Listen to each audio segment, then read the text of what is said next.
Благодарам, колега. Добро е, мислам дека за јавноста малку да ги потенцираме условите кои што треба да бидат исполнети за да може ова право во иднина, нели, по донесувањето на законот, засегнатите страни да може да го користат ова право.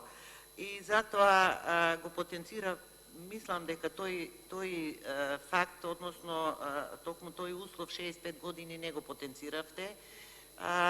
Значи, и не е грешка ако ги повторуваме условите што треба да ги исполнат во иднина барателите сега, нели,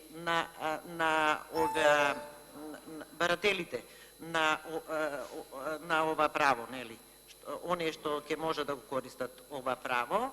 И значи еден од условите е 65 години старост, друго е да биле во работен редовен однос, нели, во кој што бил и пријавен, нели, во задолжителното социјално осигурување, каде што биле придонесите, нели, плачени редовно.